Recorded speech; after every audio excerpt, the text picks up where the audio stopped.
तो यार आज से एग्जैक्टली 11 मंथ पहले मैंने अपने मेन चैनल पे पहली वीडियो डाली थी और जब डाली थी ना सही में कभी भी नहीं सोचा था कि वो चैनल इतना आगे बढ़ जाएगा। ये मैं काफ़ी बार अपनी वीडियोस में बोल भी चुका हूँ क्योंकि यार एक एनिमे पे बेस्ड किसी को चैनल अगर बनाना है तो कितना कंपटीशन है तुम्हें पता ही है। लेकिन वो चैनल देखते ही देखते 100 के पार कर गया और इस वक्त 130 के से ज्यादा सब्सक्राइबर्स हैं and it's all thanks to you guys. अब यार एनीमे मेरे लिए कोई नया नहीं था, मैं बचपन से ही एनीमे देखा करता था और सबसे पहला एनीमे था ड्रैगन बॉल जी, जब मुझे एनीमे के बारे में पता भी नहीं था। एंड आई एम श्योर तुम में से ज्यादातर लोगों के साथ ऐसा ही होगा, तुमने भी ड्रैगन बॉल जी देखा होगा लेकिन तुम्हें भी नहीं पता होगा कि एनीमे है वो। और जब मैं ये बचपन में देखा करता था ना, हमें तो ये बताया जाता था ये कार्टून है, तो मैंने कभी भी नहीं सोचा था ऐसी चीज़ पे भी कभी कोई चीज़ बन सकती है या फिर कोई क्रिएटर बना सकता है वीडियोस और इनफैक्ट उस चीज़ से कमा भी सकता है। ये काफ़ी बड़ी चीज़ है मेरे लिए क्योंकि आई नेवर इमेजिन्ड कि ऐसी चीज़ पे मेरे 100 के से ऊपर सब्सक्राइबर्स हो जाएंगे। बट पता है क्या, एनीमे के अलावा भी मेरा एक चीज़ में और इंटरेस्ट था जो कि 10th स्टैंडर्ड 12th स्टैंडर्ड और कॉलेज की वजह से पीछे छूट गया। अब एनिमेस तो पीछे छूट गए थे वैसे, लेकिन इस चैनल के थ्रू वापस रिवाइव हो गए, यानी देखना शुरू कर दिया फिर से। लेकिन एक और चीज़ थी जो कि पीछे छूट गई और अभी तक मैं शुरू नहीं कर पाया हूँ दोबारा उसे, वो चीज़ थी आर्ट। अब आर्ट में मेरा स्टार्टिंग में तो कोई इंटरेस्ट नहीं था, एटलीस्ट 5th स्टैंडर्ड तक, लेकिन 6th स्टैंडर्ड में आते ही मुझे इंटरेस्ट बनाना पड़ा क्योंकि हमारी आर्ट टीचर जो थी वो काफ़ी ज़्यादा स्ट्रिक्ट थी, जिस वजह से आर्ट रेगुलरली बनानी पड़ती थी, उनके होमवर्क के अकॉर्डिंग और वो सारी चीज़ें करवाती थी तो वो करनी पड़ती थी। And that's how I entered the world of art and surprisingly मैं काफ़ी अच्छा था आर्ट में। कुछ ही महीनों में 2 या 3 महीनों में ही काफ़ी तगड़ी आर्ट बनाने लग गया था। इनफैक्ट मेरी जो टीचर थी स्ट्रिक्ट जो थी इतनी, वो काफ़ी लीनियंट हो गई थी मेरे साथ क्योंकि आर्ट अच्छी बनाने लगा था ना इतने कम टाइम में, तो काफ़ी ज़्यादा इंप्रेस हो गई थी। और अगर तुम इस चीज़ को मजाक समझ रहे हो तो यार मेरे पास सबूत भी है। मेरी पुरानी आर्ट जो है जो कि 6th स्टैंडर्ड में 7th स्टैंडर्ड में मैंने बनाई थी वो अभी भी मेरे पास है और वो इधर उधर ना हो जाए इसलिए वो सारी आर्ट्स मैंने इसमें कलेक्ट करके रख रखी। तो मैं स्क्रीन पर दिख भी जाएंगी काफ़ी सारी उनमें से आर्ट्स जो हैं वो एनीमे पे ही बेस्ड है। गोकू की बनाई है मैंने, पोकेमॉन की भी बनाई है और भी काफ़ी सारे एनिमेस पे बनाई हैं। सो एनीमे जॉनरा में मेरा चैनल चलने के बाद मैं सोचने लगा था कि आर्ट की फील्ड में मैं क्या कर सकता हूँ। काफ़ी टाइम तक सोचता रहा एंड अपने भाई से थोड़ा बहुत डिस्कस करने के बाद, क्योंकि वो भी आर्ट में काफ़ी ज़्यादा इंटरेस्टेड है, उसके साथ डिस्कस करने के बाद हम दोनों ने तय करा कि हम एक ऑनलाइन एनिमे स्टोर खोलेंगे। और ऐसा नहीं है ये हमने अभी डिसाइड करा है, काफ़ी पहले डिसाइड किया था और इनफैक्ट मेन चैनल पे एक पोल भी डाला था, तुमने देखा भी होगा। और मेन चैनल पे सब्सक्राइबर हो और कम्युनिटी पोस्ट पे एक्टिव रखते हो तो तुमने वो पोल देखा भी होगा। काफ़ी अच्छा रिस्पॉन्स आया था तुम सब लोगों का, तो हमारा और भी इंटरेस्ट जमने लगा इसमें। लेकिन यार एक एनिमे स्टोर खोलना और खोलने की सोचना, इन दोनों में काफ़ी बड़ा डिफरेंस है। अब मैं ये चीज़ें ऐसे ही नहीं बोल रहा हूँ because we faced many problems जब हम प्लान कर रहे थे इस एनिमे स्टोर के बारे में। जैसे कि सबसे पहले इस एनिमे स्टोर पर रखेंगे क्या क्या, क्योंकि स्टार्टिंग में तो सब कुछ रख नहीं सकते। दूसरी चीज़, इस एनिमे स्टोर को मैनेज कौन करेगा, क्योंकि यार मेरा ज़्यादा टाइम तो इन एनिमे वीडियोस को बनाने में चला जाता है और उस जगह अगर मैं अपना टाइम दूंगा तो ये वीडियोस डिले होती जाएंगी और हो सकता है कई हफ्तों तक वीडियोस भी ना आए।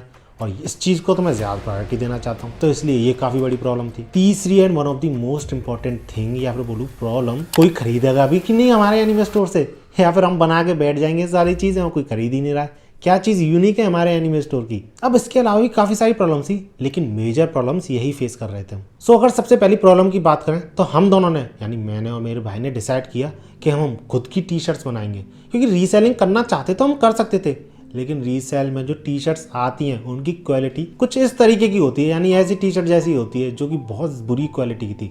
और हम कोई चीज़ प्रोवाइड कर रहे हैं तुम लोगों को, तो मैं बिल्कुल भी ऐसा नहीं चाहता था कि उसकी बहुत बुरी क्वालिटी हो। अच्छी से अच्छी क्वालिटी देना चाहते थे तुमको, इसलिए स्क्रैच से बनाना चाहते थे चीज़ें, और ऊपर से डिज़ाइन भी हैं क्योंकि हम डिज़ाइन तगड़े से तगड़े देना चाहते थे तुम लोगों को। डेट्स वाई वी डिसाइडेड कि we will go with T shirts. इसके बाद धीरे धीरे करके चीज़ें ऐड करेंगे, जो चीज़ें हम प्रोड्यूस कर पाएंगे आगे चल के। अब सेकंड प्रॉब्लम की बात करें तो यार ये प्रॉब्लम में काफ़ी ज़्यादा टाइम निकल गया। हम कई महीनों तक सोचते रहे कि यार इस प्रॉब्लम को कैसे सॉर्ट करें, क्योंकि कोई बंदा ऐसा मिल नहीं रहा था ये सब चीज़ें मैनेज कर सके ढंग का, और कोई मिलता भी था तो उसका विजन और हमारा विजन अलाइन नहीं कर रहा था, मतलब वो चीज़ें वैसी नहीं सोच रहा था जैसे कि हम चाहते थे। और ऐसे ही करके काफ़ी सारे महीने निकल गए, इसलिए वो जो पोल था वो काफ़ी पहले डला था और अब जाके इस चीज़ की बात हो रही है, तो टाइम निकलता गया and finally my brother decided कि वो अपनी जॉब छोड़ दे। अब आई नो ये काफ़ी बड़ा डिसीजन था, लेकिन हम दोनों अपने गोल को लेके काफ़ी ज़्यादा सीरियस थे और उस गोल के बारे में तुम्हें आगे वीडियो में पता भी चलेगा। और इसी वजह से तो मैं रिसेंटली मुंबई भी गया था, तुमने व्लॉग्स देखे तो तुम्हें पता ही होगा। और जब मैं मुंबई गया था तो उसी टाइम के अराउंड एक नया फ़ोन भी आया था, सैमसंग S24 अल्ट्रा, जो कि काफ़ी अच्छा फ़ोन था लेकिन मैंने डिसाइड किया था उसको हम नहीं करेंगे, काफ़ी ज़्यादा महंगा फ़ोन है। लेकिन जब मैंने उसके सारे फंक्शंस देखे, सारे फीचर्स देखे, तो ये रियलाइज़ करा मैंने कि जो भी चीज़ें हम आगे करने वाले हैं वो चीज़ें काफ़ी हद तक अलाइन करती हैं इसके फीचर से। मतलब काफ़ी अच्छा यूज़ कर सकते हैं हम इस फ़ोन को, इसलिए हमने ये फ़ोन खरीदा। नहीं तो यार इतनी भारी परचेज़ मैं शायद ही कभी करता हूँ। वैसे व्लॉग देखना चाहो तो देख सकते हो, डिस्क्रिप्शन में लिंक है। अब इसके बाद तीसरी प्रॉब्लम की बात करें तो हमारे स्टोर से कोई चीज़ खरीदेगा कि नहीं, ये काफ़ी बड़ी बात थी। क्योंकि यार हम चीज़ें बना रहे हैं, कोई खरीदेगा तभी तो हम आगे बढ़ पाएंगे, उस स्टोर को और बड़ा कर पाएंगे। तो ये काफ़ी बड़ी प्रॉब्लम थी। लेकिन जब हमने पोल डाला था इसी चीज़ पे तो काफ़ी अच्छा रेस्पॉन्स आया था तुम लोगों का, तो हमारा जो डिसीजन था वो और भी ज़्यादा स्ट्रॉन्ग होता गया। और रही बात यूनिकनेस की, तो हमारा ब्रांड जो होगा वो मिनिमलिस्टिक होगा और मांगा से इंस्पायर्ड होगा। क्योंकि यार एनीमे से इंस्पायर्ड तो काफ़ी सारे लोग चीज़ें बना रहे हैं, मांगा से इंस्पायर्ड बहुत कम लोग बना रहे हैं। इनफैक्ट इंडिया में तो ना के बराबर लोग हैं। और इसका बहुत बड़ा प्रूफ ये भी है कि जब मैंने वो पोल डाला था ना, जिसका कि मैं बता रहा हूँ तुम्हें, उसके कमेंट्स में कई लोगों ने यही बोला था कि मांगा से रिलेटेड कुछ बनाना। और ऐसे ही कमेंट से हमारा ये जो डिसीजन था वो और भी ज़्यादा स्ट्रॉन्ग हो गया। और रही बात डिज़ाइंस की, जो मांगा से इंस्पायर्ड होंगे, सही में एक नंबर है, सारे बन चुके हैं। हमने मैन्युफैक्चरर को भेज भी दिए हैं, बन रही हैं टी शर्ट्स। और सही में तुमसे ज़्यादा तो मैं एक्साइटेड हूँ उनको खुद पहन के तुम्हें दिखाने के लिए। बहुत तगड़ी टी शर्ट बनने वाली है, एक number, and I guarantee you will love it. तो जल्दी से जाओ, डिस्क्रिप्शन में लिंक दे रखा है मैंने इंस्टाग्राम पेज का, जो हम स्टोर खोल रहे हैं। जल्दी से आके उसे फॉलो कर लो, क्योंकि आगे जितनी भी अपडेट्स आएंगी स्टोर से रिलेटेड वो सारी वहीं पर आएंगी। क्योंकि यार हमारा जो गोल है ना वो काफ़ी ज़्यादा बड़ा है, तुम लोगों के सपोर्ट के बिना वो हो नहीं पाएगा। लेकिन उससे पहले तुम्हारे भाई ने पर्सनल इंस्टाग्राम अकाउंट भी खोल लिया है। आई नो काफ़ी टाइम लग गया खोलने में, लेकिन अब खोल लिया है तो जल्दी आके फॉलो कर लो। काफ़ी सारी रील्स और पोस्ट भी डाल दी हैं उस पर, इंटरेस्टिंग, देख सकते हो तुम क्या क्या कर रहा हूँ मैं वहाँ पर। सो नाउ अब बात करें गोल की, तो हमारा सबसे बड़ा और सबसे मेन गोल यही है कि अपने इसी एनीमे स्टोर के आउटलेट्स खोलना। अब आई नो ये काफ़ी बड़ा गोल है, लेकिन यार गोल को सोचना ही पहला स्टेप होता है उस गोल की तरफ।